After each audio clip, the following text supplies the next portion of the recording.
ಶಾಸಕಾಂಗ ವ್ಯವಸ್ಥೆಯಲ್ಲಿಯೂ ಕಾಂಗ್ರೆಸ್ಸಿಗೆ ಅಥವಾ ರಾಜೀವ್ ಗಾಂಧಿ ಅವರಿಗೆ ಅವ್ರ ಕುಟುಂಬದವರಿಗೆ ನಂಬಿಕೆ ಇಲ್ಲ.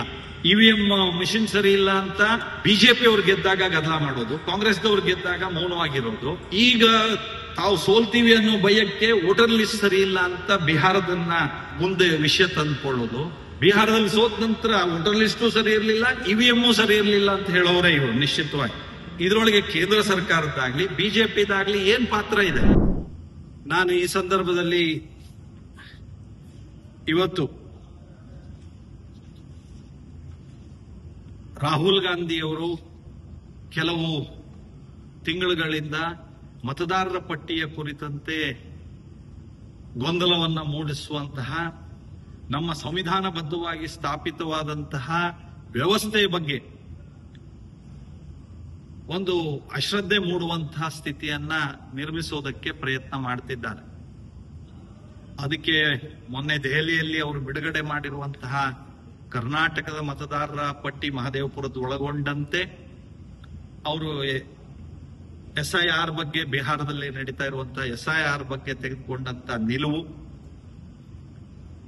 ಮತ್ತು ರಾಹುಲ್ ಗಾಂಧಿಯವರು ಅವರು ಕಾಂಗ್ರೆಸ್ಸಿನ ನಾಯಕರಾಗಿ LOP ಆಗಿ ನಿರಂತರವಾಗಿ ಮಾಡ್ತಿರುವಂತಹ ಪ್ರಯತ್ನ, ಅವರೂ ಸಹ ಈ ಟೂಲ್ ಕಿಟ್ಟಿನ ಭಾಗ ಇನ್ಯಾರದೋ ಕೈಗೊಂಬೆ ಅನ್ನುವಂಥದ್ದು ಸ್ಪಷ್ಟ ಆಗ್ತಾ ಇದೆ. ಸಂವಿಧಾನಬದ್ಧ ವ್ಯವಸ್ಥೆಗೆ ಕಾಂಗ್ರೆಸ್ಸಿಗೆ ಯಾವತ್ತೂ ನಂಬಿಕೆ ಇಲ್ಲ, ಸಂವಿಧಾನಕ್ಕಿಲ್ಲ. ಸಂವಿಧಾನವನ್ನ ನಮ್ಮ ದೇಶಕ್ಕೆ ಕೊಟ್ಟಂತ ಡಾಕ್ಟರ್ ಅಂಬೇಡ್ಕರ್ ಬಗ್ಗೂ ಇಲ್ಲ.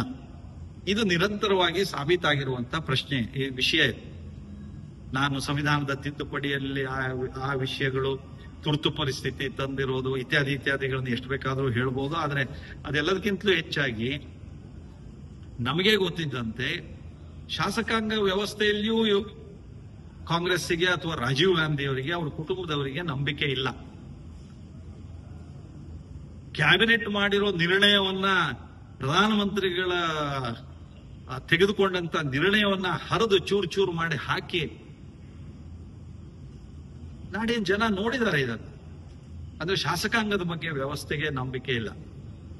ಪತ್ರಿಕಾ ರಂಗದ ತುರ್ತು ಪರಿಸ್ಥಿತಿಯ ಸಂದರ್ಭದ ದಾಳಿಯನ್ನಂತೂ ಮತ್ತು ಉಲ್ಲೇಖಿಸೋದಕ್ಕೆ ಬೇಡ. ನಿರಂತರವಾಗಿ ಅವರು ಅಧಿಕಾರದಲ್ಲಿರುವಾಗ ಅದನ್ನು ಹೇಗೆ ನಿಯಂತ್ರಿಸಿದ್ರು ಅನ್ನೋದು ಗೊತ್ತೇ ಇದೆ.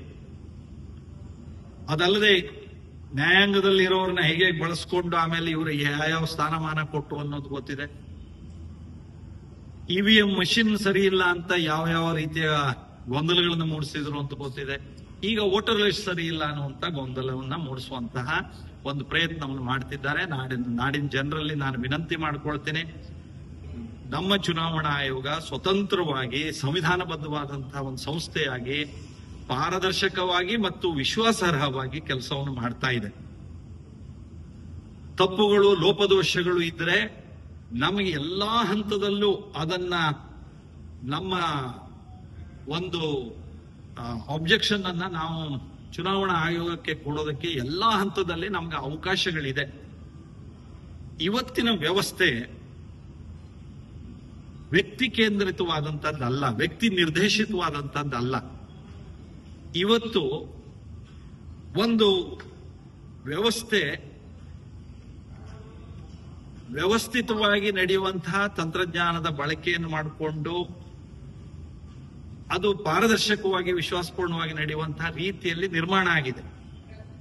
ಕಾಂಗ್ರೆಸ್ದವರು ಹೇಗೆ ವ್ಯಕ್ತಿ ಕೇಂದ್ರಿತವಾಗಿ, ವ್ಯಕ್ತಿ ನಿರ್ದೇಶಿತವಾಗಿ ಆಡಳಿತವನ್ನು ಮಾಡ್ತಾ ಇದ್ರು, ಹಾಗಿಲ್ಲ. ಇವತ್ತು ಪ್ರತಿಯೊಂದಕ್ಕೂ ಒಂದು ಸಿಸ್ಟಮ್ ಇದೆ. ಆ ಸಿಸ್ಟಮ್ ಮೂಲಕನೇ ಇವತ್ತಿನ ಆಡಳಿತ ನಡೀತಾ ಇದೆ.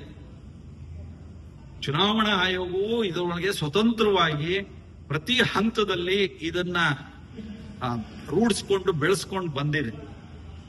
ನಾವೆಲ್ಲ ಪ್ರಜಾಪ್ರಭುತ್ವದ ಈ ವ್ಯವಸ್ಥೆಯಲ್ಲಿ ನಂಬಿಕೆ ಇಟ್ಟು ಇರುವಂತ ಜನ. ಇವಿಎಂ ಮಿಷಿನ್ ಸರಿ ಇಲ್ಲ ಅಂತ ಬಿಜೆಪಿ ಅವ್ರು ಗೆದ್ದಾಗ ಗದ್ದಲ ಮಾಡೋದು, ಕಾಂಗ್ರೆಸ್ದವ್ರು ಗೆದ್ದಾಗ ಮೌನವಾಗಿರೋದು, ಈಗ ತಾವು ಸೋಲ್ತೀವಿ ಅನ್ನೋ ಭಯಕ್ಕೆ ವೋಟರ್ ಲಿಸ್ಟ್ ಸರಿ ಇಲ್ಲ ಅಂತ ಬಿಹಾರದನ್ನ ಮುಂದೆ ವಿಷಯ ತಂದುಕೊಳ್ಳೋದು, ಬಿಹಾರದಲ್ಲಿ ಸೋತ ನಂತರ ವೋಟರ್ ಲಿಸ್ಟು ಸರಿ ಇರಲಿಲ್ಲ, ಇವಿಎಂ ಸರಿ ಇರಲಿಲ್ಲ ಅಂತ ಹೇಳೋರೇ ಇವರು ನಿಶ್ಚಿತವಾಗಿ. ಹೀಗೆ ವ್ಯವಸ್ಥೆಯನ್ನೇ ಬುಡಮೇಲು ಮಾಡುವಂತಹ, ವ್ಯವಸ್ಥೆ ಬಗ್ಗೆ ಒಂದು ಅಶ್ರದ್ಧೆ ಮೂಡುವಂತಹ ಒಂದು ವ್ಯವಸ್ಥಿತವಾದಂತಹ ಷಡ್ಯಂತ್ರದ ಭಾಗವಾಗಿ ರಾಹುಲ್ ಗಾಂಧಿ ಅವರು ಪ್ರತಿಪಕ್ಷದ ನಾಯಕರಾಗಿ ಅವರು ಮಾತನಾಡ್ತಾ ಇದ್ದಾರೆ. ನಾನು ಇದನ್ನು ಉಗ್ರವಾಗಿ ಖಂಡಿಸ್ತೇನೆ.